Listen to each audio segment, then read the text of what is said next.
म generation jet, जो मैले मेरा हजुरबा पुस्ताले मेरो देशको आजभन्दा 50 वर्ष 60 वर्ष अगाडिको कोरेको खाकाले मेरो देश बन्दैन भनेर मैले एउटा नयाँ देशको मोडल र खाका बोकेका मान्छेहरू अब सत्ता र मेरो देशको नियम कानुन बनाउने ठाउँमा आउनुपर्छ भनेर एक प्रकारको आन्दोलन गरेँ। जसमा मैले आन्दोलन गर्नुमा उनीहरूले मेरी आमाले बेचेर कुखुरो बेचेर तिरेको करले उनीहरू र उनका आसेपासे छोराछोरीले गरेको मोज मस्ती र मैले मेरो र मेरी आमाको अवस्था हेरेँ। मैले मेरी आमा र मेरी आमाले तिरेको पैसा र खानेहरूको अवस्था आकाश पातालको फरक देखेँ। त्यसमा मलाई चित्त बुझेन र म सडकमा गएँ। म सडकमा जाँदा ती मेरी आमाको खुन पसिना खाना बानी परेकाहरूले मलाई ताकी गोली हाने।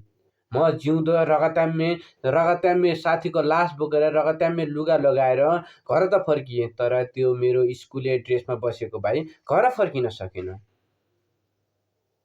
किनकि तिनीहरूले आफ्नो सत्ता जोगाइराख्नको लागि साम दाम दण्डभेट सबै प्रयोग गरेका थिए। त्यसैले त्यसमा म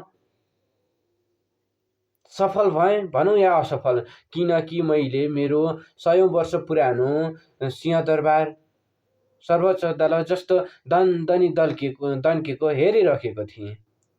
र अर्को एउटा म क्षणिक खुसी मानौँ या मेरो परिवर्तनका मुहारहरू भनौँ, मैले ती कुर्सीमा बसेकाहरूलाई भाग्न बाध्य गराएँ र बाध्य गराइसकेपछि मेरो अब त्यो खाली भएको नीति नियम बनाउने ठाउँमा नयाँ पुस्ता र नयाँ नीति नियम जानुपर्छ भनेर एउटा चुनाव हुने निर्णय गरियो, जसमा अहिले फागुन 21 गते चुनाव हुन गइरहेको छ।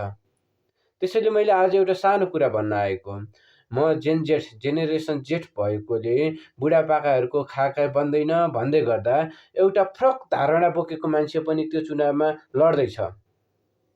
त्यसलाई नजरअन्दाज गर्न मिल्दैन, त्यसलाई हामीले एउटै बिसुनामा सुकाउन मिल्दैन।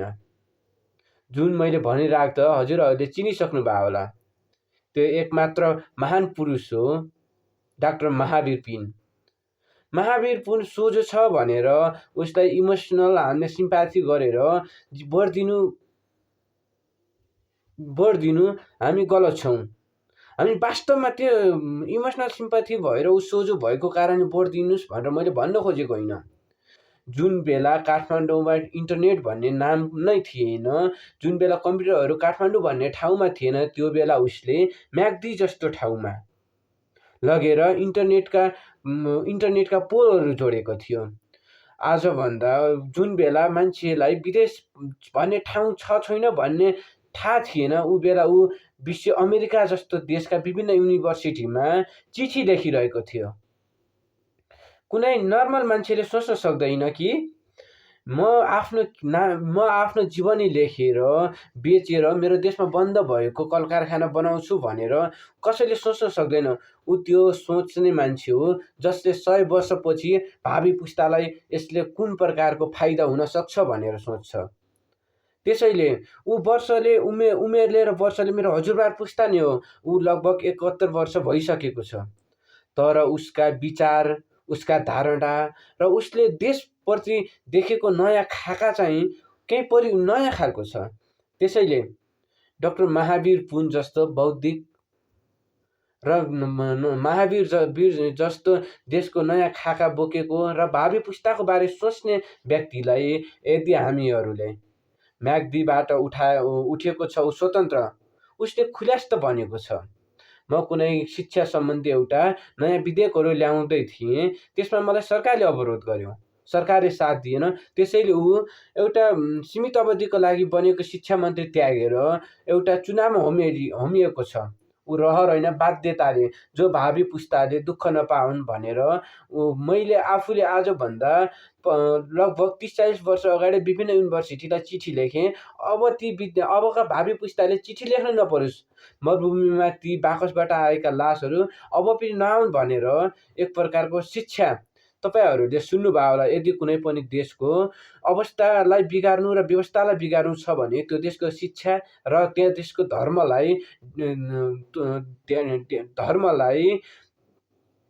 खुकुलो र त्यो धर्मलाई चलाइदिने हो भने त्यो देशको अवस्था र व्यवस्था दुईवटै बिग्रिन्छ। त्यसैले महावीर पुनले भनेका छन्, कुनै पनि देश मजबुत हुनेछ भने शिक्षालाई मजबुत बनाउन जरुरी छ। त्यसैले हामीहरूले महावीर जस्तो म्याग्दीमा लगभग 48,000 मतदाता छन् भन्ने सुन्नमा आएको छ। लगभग 30,000 देखि 35,000 हाराहारीमा उनले जित्न आवश्यक छ।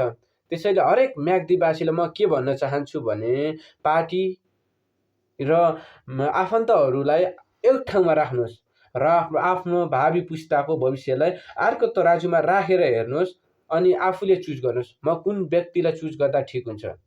त्यसैले यदि तपाईँहरूले महावीर पुन जस्तो व्यक्तिलाई जिताउनु भएन भने म यहीँबाट के पनि बाचा गर्न चाहन्छु भने तपाईँलाई सुन्दा अलि अचम्म लाग्न सक्छ। यदि महावीर पुनले जिते भने म पशुपतिमा गएर पूजा गर्नेछु र यदि महावीर पुनले हारे भने मेरो यो 1 वर्षदेखि रहरे पारेको कपाल र यी दारीहरू म खुइलाउनेछु, त्यहाँदेखि म यी सबै फाल्नेछु।